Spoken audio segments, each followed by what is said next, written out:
Hi, I'm Asif Farouk and this is Finextra at Sibos.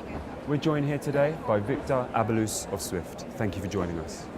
So cloud technology is actually a really hot topic, as it always has been, but especially at this year's Sibos. How do you think it can be used to address an increasing customer demand? Yep, I can talk a little bit about it. I think it works well for one of the challenges we've had for a number of years in Swift. And I think it is driven by the diversification of the Swift membership. Traditionally, over the years, where Swift started was with large international payments banks. And over the years, we've seen more and more different members joining that community. That started with securities firms who started to join. We saw fund managers that came and joined. We saw market infrastructures that came and joined. And more recently, we've seen a lot of corporates that are joining. So you see that there is a business diversification amongst that membership that's occurring. I think at the same time you also see that the size of these institutions is changing from these large global banks to now smaller corporates that are joining. And with that you also see that the appetite to invest and the resources that they have to master the specific knowledge for Swift is decreasing over time.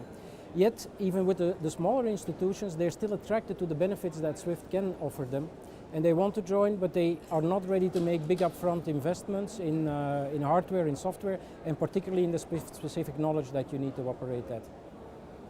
And that's where we saw the opportunity to use the cloud both at the technology level and at the business model level to make it easier for these customers to join. Because what we could do from a technology, of the technology front, we could hide the complexity of joining Swift from the customer by putting the interface that normally resides at the customer side, to take that away from their premises and to put it into the Swift cloud.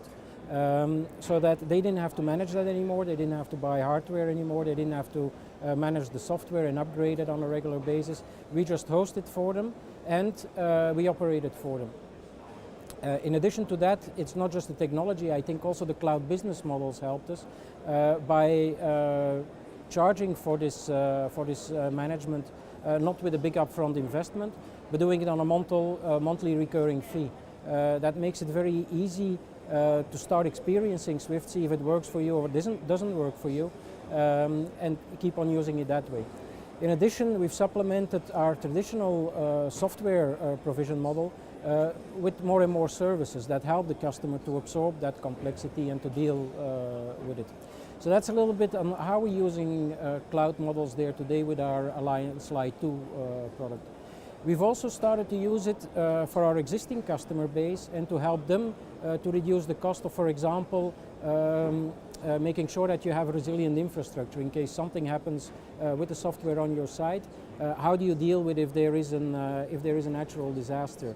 How do you set that up, and how do you get the cost benefit of that working?